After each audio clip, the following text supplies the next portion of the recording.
here a watch that's really caught me by surprise. Back in the day, pocket watches were the thing. And this company here has decided to make a pocket watch and make it into a wearable 39mm beautiful little timepiece. For a company that's producing their first watch, they've done it right. And when I say first watch, this is the first Pitman. And on their website, this is their first watch, and they've got a little area that's saying they're going to be making a second watch and a third watch. So these guys are looking forward, and I like that. And I like it for a reason, because the watch in hand is actually very, very nicely finished. We've got a Swiss Sellita SW261 with an Inca block in it, and it's running on the time grapher. Absolutely superb, very healthy. They've also deleted the ghost position on this movement by removing the date complication, and in turn added an Inca block. So this watch is running really well. It's a nice piece. I've had it in the hand, enjoying it, and I've got to tell you guys, I'm not a big fan of when it comes to sort of dressier sort of watches, only because of my lifestyle. Only because of my lifestyle doesn't dictate that. I'm out there fun and about and all the rest, and I'm more into sports watches, tool watches, and this thing has caught me by surprise. Because when matched up with a leather strap, they've given me a leather strap here as well as the bracelet. You can actually go and dress this thing up and take it out to a formal event, and it looks the business. Especially with that cold enamel dial, it looks stunning.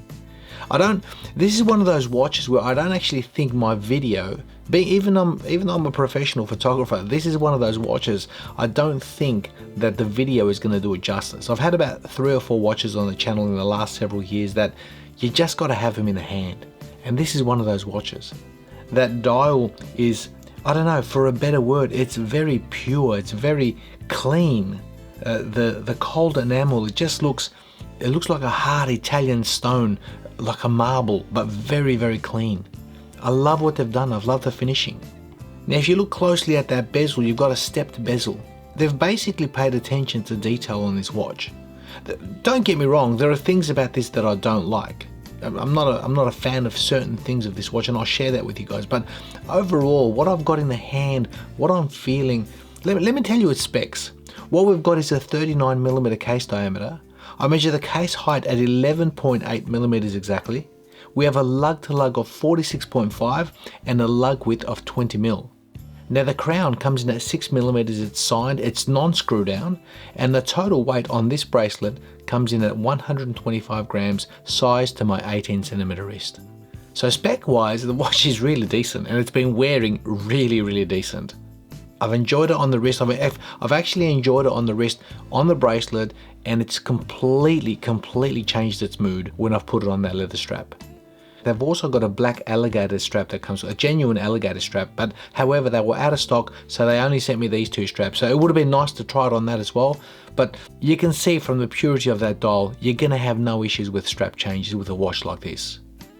Now speaking of that bracelet, as you can see, it's got male end links, and the male end links, they extend that lug distance from 46.5 to 49.2, so it's still relatively wearable for a lot of smaller wrists, which is pretty cool. But the bracelet finishing itself is immaculate. It features highly polished centers, it's got screw pins, a milled swivel, and a press clasp with twin triggers. But that press clasp is finished beautifully with 4 micro adjustments, and it's just a petite experience. It basically tapers from 20mm all the way down to 15.8. So the experience has been very vintage on the wrist. It's been really, really comfortable. Albeit, I do not like polished centers on bracelets. For me, I would have preferred brushed, but I can see what they've done. You've got a fully polished watch. As you can see, there's no brushing anywhere. Even that step bezel is highly polished. If we turn the watch over and look at the case back, even the case back itself is highly polished with all their insignia. So they've gone down a particular road to be able to make this a versatile watch, but also being able to dress it up, take it out to a formal function, especially with that simplicity of that dial. Now getting back onto that dial, that is the hero of this watch. Like I said, it's a cold enamel finish.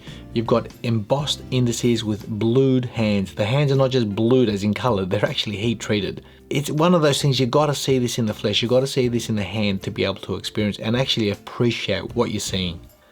Another innovation which I've enjoyed throughout the week has been that double dome sapphire crystal. It's actually got anti-reflective coating on the underside and a non-fingerprint anti-reflective coating on the top side. It's really nice. It's actually doing a great job.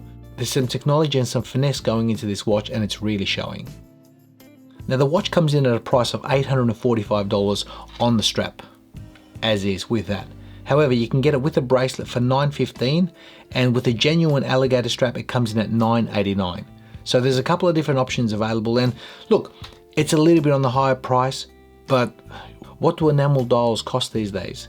The finishing, the heat treated blue hands, it's a really refined piece, and I'm quite impressed. If we look at that crown, like I said, it's a 6mm crown. It's signed and it's not a screw down crown, so it freely winds, and there's a really nice resistance to that Sellita SW261. It's it's beautifully dampened. Now a single click, as you can see, and we've hacked the movement. If you look at the subdial at 6 o'clock, it stopped, and we can basically adjust the time. Place it to wherever we want, lock it in, away you go. And what I do like is, if you look at the minutes hand, it reaches right to the edge of that railway track. So for accuracy wise, I'm looking at this watch under macro detail, and there's such a finesse, such a fine finishing to the detail of the hands. The actual printing is so clean and so sharp. It's a really nice piece. So I can see where the money's gone. I can see where the detail's gone on this watch. Now with all watches, there's pluses and minuses, and none are exempt, and for me, this particular one here, look, the whole watch is polished. This is a subjective negative for me. The whole watch is polished. I would have loved to see a little bit of brushing somewhere just to break it up. So it's not a negative per se, but it is something that I would have preferred to see, only because of my personal style. But as far as that crown's concerned, for me, it's a little bit on the small side. Being 6mm is okay, but it's just a little bit hard to actually, having to wind this on an initial startup, it's a little bit on the smaller side. Maybe it's my fingers, but that's just something to mention. And also, it would have been great to have a screw down crown. The watch does feature 100 meters of water resistance, but we all know that just with a screw down crown, it just gives you that little bit more reassurance. Another potential negative is those screw pins. They're fantastic. You got a screw on each side of the bracelet, which is great. So what you need to do is grab a screwdriver from this side and hold one and unscrew the other. So the reason I call them a negative, because it takes a while to get it right without scratching up the watch. To do it properly, my only recommendation is, if you want to change some links out of the bracelet, take it to a watchmaker. You know, if you don't know what you're doing, if you're a bit sort of a novice, that might be a little bit of an issue for you. It took me a good 10 minutes to do it properly. So, and I've changed a lot of bracelets in my life, but that's a potential negative. And probably the last negative, for some people, it could be the price. You know, coming in at an initial price of $845 on the actual leather strap, $915 on the actual bracelet. Look, it could be a little bit pricey for people, but again, what does it cost to manufacture something like this with an enamel dial, embossed indices, blued hands? You know, it's a really nice look. It's a really nice look. So I'm taking that into consideration. Now, as far as positives are concerned, it's the final product. The final product, the finish is on the top level. It really is. You've got a Sellita SW261. It's running extremely healthily. The layout is nice. It's clean. It's legible. It's like a pocket watch of old, but on your wrist, and a really nice one at that. So they've done really well in that regard. The weight, it just seems to work. It just seems to work as a dress watch, as a semi-sports watch, albeit it's only got 100.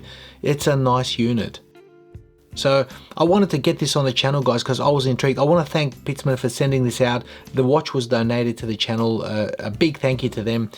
Look, I'm going to be wearing it. I'm going to enjoy it. It's not my type of style of watch. Like I said, I'm more into tool watches or sports watches. To be honest, the watch has surprised me in so many areas, especially on that bracelet. Just its versatility and practicality. I didn't expect this watch to be a practical watch. I thought, yeah, it's very dressy with leather strap, but it's made it practical, and also the comfort factor.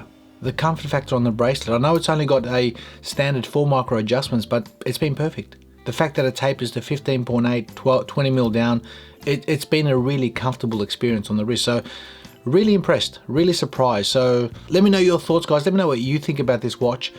It's the first Pitsman. Like I said, it's a watch that surprised me. Something of a pocket watch on your wrist, practical as well as a bit of nostalgia, but really nicely finished. Thank you for watching, guys, and we'll see you all in the next video.